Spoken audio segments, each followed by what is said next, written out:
हमारा तो भाव ही नहीं, कहां से भगवान आएंगे?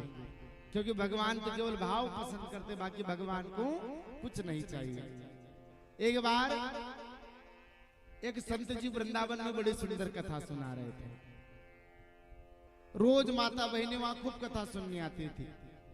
एक दिन क्या हुआ कि मथुरा नगर की रहने वाली एक भक्त महिला, जिन्होंने क्या किया, अभी तक भगवान की कथा नहीं सुनी, वो रोज एक काम करती थी, दही और माखन लेकर के वृंदावन में बेचने आती थी। रोज दही की मटकी, माखन की मटकी लेकर के मथुरा से वृंदावन आती थी माखन बेचने, दही बेचने। एक दिन क्या हुआ कि यमुना नदी पार करके आई, तो यमुना नदी के किनारे उसने देखा कि कोई महाराज जी भागवत कथा सुना रहे हैं, जैसे हम सुना रहे हैं। अब भक्त महिला ने कहा चलो आज जरा भागवत कथा ही सुन ले। जीवन में कभी कथा नहीं सुनी, कथा के पांडाल में आकर के बैठ गई। महाराज जी बड़ी सुंदर कथा सुनाते सुनाते बार बार बोलते हैं कि भैया जो राधे श्याम जपता है, जो सीता राम जपता है, वो भव सागर से पार हो जाता है। भक्त महिला के दिमाग में यह बात घर कर गई, नहीं बैठ गई। भक्त महिला क्या सुनने लगी कि जो राधे नाम का जाप करता है, जो राधे श्याम बोलता है, वो भव सागर से पार हो जाता है। घर गई, घर जाकर के सो गई। सो करके जब दूसरे दिन जल्दी से उठी, मटकी में माखन भरा, छाछ भरा, दही भरा और गई यमुना नदी के पास।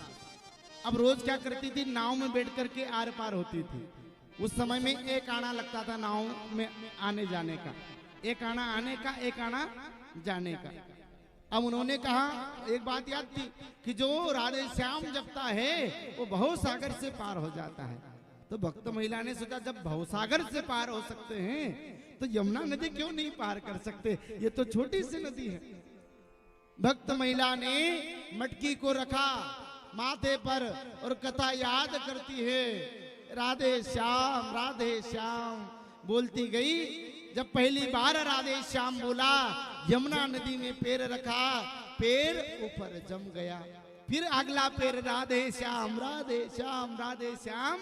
बोलती बोलती यमुना नदी को पार कर गई। यमुना नदी जब पार कर गई, क्योंकि भाव था, विश्वास था, रोज इस प्रकार से दही बेचने जाती। ऐसे करते करते 1 महीना बीत गया। अब पास में 60 आने इकट्ठे हो गए। कितने?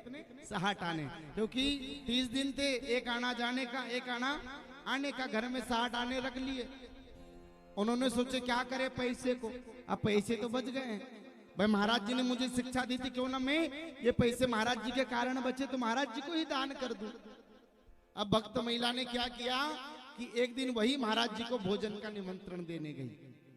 महाराज जी को, महाराज जी रहते थे वृंदावन में, हे महाराज जी आज आपका भोजन हमारे घर बनेगा। महाराज जी ने कहा ठीक है, हम तुम्हारे घर भोजन करने आ जाएंगे, बताओ कब आना है, कैसे आना है। भक्त महिला ने कहा यदि तुम कहो तो मेरे साथ ही चल दो, मैं भी आई हूं तो तुम मेरे साथ चल दो, थोड़ी देर बैठ लेना, जब तक भोजन बन जाएगा। महाराज जी सोचने लगे कि आप कोई अच्छी भक्त आई है, क्योंकि अभी तक तो किसी ने भोजन के लिए नहीं कहा, आज भोजन के लिए कह रही, यानी कोई ना कोई पैसे वाली जरूर है महिला। उन्होंने कहा ठीक है चलो। तो जहां पर नाव घाट था वहां पर नहीं गई, जहां पर महाराज प्लेन जगह थी, क्योंकि वो तो यमुना नदी में चल करके आती जाती थी। महाराज जी ने सोचा कि कोई ना कोई प्राइवेट नाव लेकर के आई है, क्योंकि नाव घाट तो उधर है और ये तो इधर से ले जा रही है, कहीं ना कहीं अच्छी धनवान लगती है। नाव प्राइवेट लेकर के आई है। महाराज जी उसके पीछे पीछे गए, पीछे पीछे जाने लगे।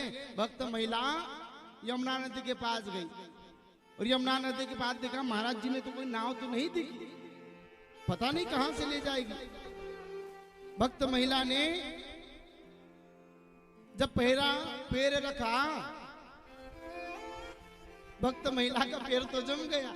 महाराज जी तो महाराज एक पैर में पानी आ गया घुटने घुटने तक। फिर भक्त महिला ने बोली महाराज जी बोलो राधे श्याम। महाराज जी तो डर रहे हैं, बोलो राधे श्याम, ये क्या हो। भक्त महिला का पैर वापस चल गया, मतलब जल पे रखा गया। महाराज जी घुटने घुटने इतने पानी में, भक्त महिला फिर आगे इतने पानी में पहुंच गए। महाराज जी ने कहा आप बड़े फंसे भैया, कोई भूत और चुड़ैल लग रही है ये तो, पता नहीं क्या करेगी। महाराज आज भक्त महिला बोलती जाती, गुरुजी बोलो राधे श्याम। गुरुजी तो राधे श्याम क्या बोले, गुरुजी को तो डर लग रहा है। महिला बोलती जाती, गुरुजी बोलो राधे श्याम, गुरुजी बोलो राधे।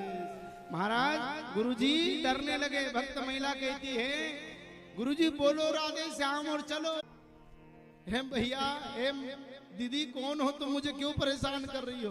गुरुजी बोलो राधे श्याम। महिला डरने लगी। अब तो क्या हुआ, इतना इतना पानी आ गया। गुरुजी ने कहा अब तो खैर नहीं। महिला बोलती, गुरुजी बोलो राधे श्याम। गुरुजी डर गए। महिला ने देखा गुरुजी तो डरने लगे हैं। अब क्या हुआ कि महिला ने गुरुजी का हाथ पकड़ लिया। उस भक्त महिला ने गुरुजी का हाथ पकड़ा।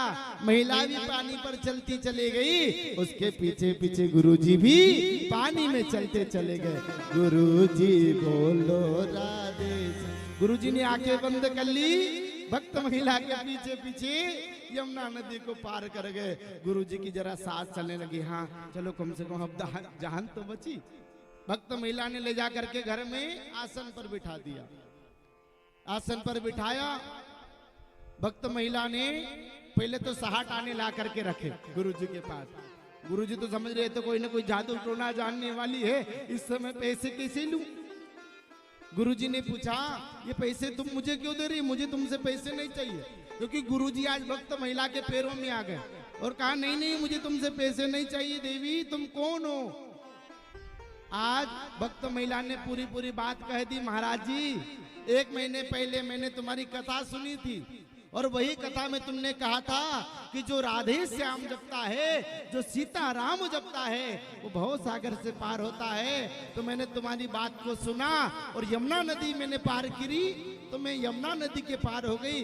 मैं आज वही एक एक आना बचा करके तुम्हें दक्षिणा दे रही हूँ। गुरुजी समझ गए कि इतने सालों से मैं कथा बाच रहा था, जो काम मैं नहीं कर सका वही काम आज तुमने कर दिखाया। गुरुजी भी समझ गए कि भक्त तो भक्त होते हैं। इसलिए आप भी कथा में आओ ना, तो कथा की बातों पर थोड़ा सा अमल करो, कथा को अपने जीवन में उतारने का प्रयास करो, तो कथा सुनना सार्थक हो जाएगा। नहीं तो कोई मतलब नहीं, 3 घंटे का समय तुम परमात्मा को दोगे भी तो। इसलिए कथा की बातों पर अमल करना।